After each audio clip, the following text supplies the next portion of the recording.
मित्र नमस्कार लोक सहायक न्यूज़ में तमारुं स्वागत है। मित्र आज આપણે एक बात करवानी है कि एक झाड़ तमे वावो 1000 यज्ञનું फल तमने मळे छे। मित्र हूँ तमने झाड़ पण बतावुं छुं।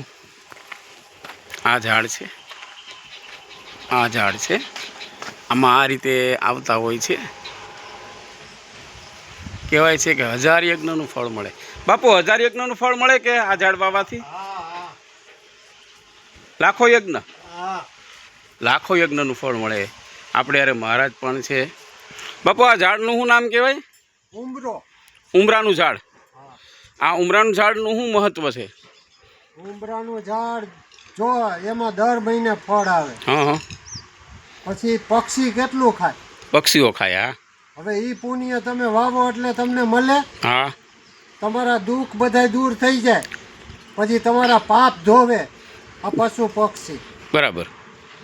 तो मित्र आ रीते आने उमरो कहेवाय छे। बापू दर महीने बी आवे आमां? હા દર મહિને ફળ આવે। फळ आवे छे। जो आ फळ तमने बतावुं छुं। આર્યા ફળ फळ जो आ फळ, जो आ फळ छे मित्र, आ फळ छे। आ फळ एम ने बापू? आ हूँ जीव जंतु खाय का बापू? જીવ જંતુ ખાય। 12 मास आवे? હા 12 मास आवे छे। એટલે લગભગ આશ્રમોમાં મેં આવા ઝાડ બહુ જોયેલા છે આશ્રમની અંદર।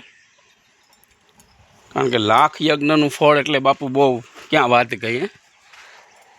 ડાળે ડાળે ફળ છે બાપુ। આ રીતનું છે આ ફળ તમે વાવો। ખરેખર ખેતર દીઠ આ ખૂણામાં ફળ વાવવા જ જોઈએ, પુણ્ય મળે। કેટલી પેઢી સુધી બાપુ આ મળતું હશે? આ ઝાડ વાવ્યું હોય તો 7 પેઢી। तो मित्र 7 पेढ़ी सुधी तमने फल मळे छे आ झाड़ वावाथी। आपणी 7 पेढ़ीने पुण्य प्राप्त थाय छे उमरो वावाथी। उमरो ओहो बहु दुनियाना फळो छे चारे बाजू उजेरो एम छे। तो मित्र आ संतोनुं काम लगभग हूँ तो एम खेडूतने कहूँ छूं कि भाई तमारे खेतरना एक खूणामां आ उमराનું ઝાડ તો વાવી જ દેવું જોઈએ। લોક સહાયક ન્યૂઝ, જીતેન્દ્રગીરી।